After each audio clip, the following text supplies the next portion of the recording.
Rishabh Pant Bharat cricket ತಂಡದ ಪರ ಉತ್ತಮ ಬ್ಯಾಟಿಂಗ್ ಹಾಗೂ ವಿಕೆಟ್ ಕೀಪಿಂಗ್ ಪ್ರದರ್ಶನದ ಮೂಲಕ ಎದುರಾಳಿಗಳಿಗೆ ನಡುಕೌಟಿಸಿದ ಆಟಗಾರ. ಐಪಿಎಲ್ನಲ್ಲಿ ಇವರು ಈಗ ಲಕ್ನೋ ಸೂಪರ್ ಜೈಂಟ್ಸ್ ತಂಡದ ನಾಯಕರಾಗಿದ್ದಾರೆ. ಐಪಿಎಲ್ನಲ್ಲಿ ಇವರು ಯಾವೆಲ್ಲ ತಂಡದ ಪರ ಆಡಿದ್ದಾರೆ ಹಾಗೆ ಇವರ ಸಂಭಾವನೆ ಎಷ್ಟು ಅನ್ನೋದನ್ನು ನೋಡೋಣ ಬನ್ನಿ. ರಿಷಬ್ ಪಂತ್ ಅವರು ತಮ್ಮ ಮೊದಲ ಐಪಿಎಲ್ ಪಂದ್ಯ ಆಡಿದ್ದು 2016ರಲ್ಲಿ. 2016ರಲ್ಲಿ ಡೆಲ್ಲಿ ಡೇರ್ಡೆವಿಲ್ಸ್ ತಂಡ ರಿಷಬ್ ಪಂತ್ ಅವರನ್ನು 1.9 ಕೋಟಿ ಕೊಡುವುದರ ಮೂಲಕ ತಮ್ಮ ತಂಡಕ್ಕೆ ಸೇರಿಸಿಕೊಳ್ಳುತ್ತೆ.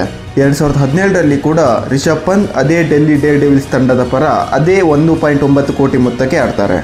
2018ರಲ್ಲಿ 8 ಕೋಟಿ ಕೊಟ್ಟು ಡೆಲ್ಲಿ ಡೇರ್ಡೆವಿಲ್ಸ್ ತಂಡ ರಿಷಬ್ ಪಂತ್ ಅವರನ್ನು ಮತ್ತೆ ತಮ್ಮ ತಂಡದಲ್ಲಿ ಇಟ್ಕೊಳ್ಳುತ್ತೆ.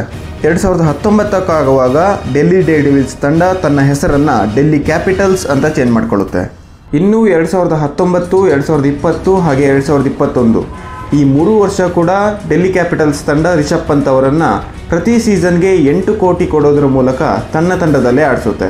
2022, 2023 ಹಾಗೆ 2024 ಈ 3 ವರ್ಷವೂ ಕೂಡ ರಿಷಬ್ ಪಂತ್ ಅವರು ಸೀಸನ್ಗೆ 16 ಕೋಟಿಯಂತೆ ಡೆಲ್ಲಿ ಕ್ಯಾಪಿಟಲ್ಸ್ ತಂಡದ ಪರನೇ ಆಡ್ತಾರೆ. ಇನ್ನು 2025ರ ಈ IPL ಸೀಸನ್ನಲ್ಲಿ ಲಕ್ನೋ ಸೂಪರ್ ಜೈಂಟ್ಸ್ ತಂಡ ರಿಷಬ್ ಪಂತ್ ಅವರನ್ನು ಬರೋಬ್ಬರಿ 27 ಕೋಟಿ ರೂಪಾಯಿಗೆ ತನ್ನ ತಂಡಕ್ಕೆ ಸ್ವಾಗತ ಮಾಡಿದೆ. ಇಡೀ IPL ಇತಿಹಾಸದಲ್ಲೇ ಅತಿ ಹೆಚ್ಚು ಮೊತ್ತಕ್ಕೆ ಒಂದು ತಂಡದ ಪಾಲಾದ ವ್ಯಕ್ತಿ ಅಂದರೆ ಅದು ರಿಷಬ್ ಪಂತ್. ರಿಷಬ್ ಪಂತ್ ಅವರನ್ನು ಮುಂದಿನ ಸೀಸನ್ ಕೂಡ ಲಕ್ನೋ ತಂಡ ಇಟ್ಕೊಳ್ಳುತ್ತಾ ಇಲ್ಲ ಡೆಲ್ಲಿ ಕ್ಯಾಪಿಟಲ್ಸ್ ಅವರನ್ನು ಪುನಃ ಸ್ವಾಗತ ಮಾಡುತ್ತಾ? ನಿಮ್ಮ ಅನಿಸಿಕೆ ಏನು? ಕಾಮೆಂಟ್ ಮೂಲಕ ತಿಳಿಸಿ.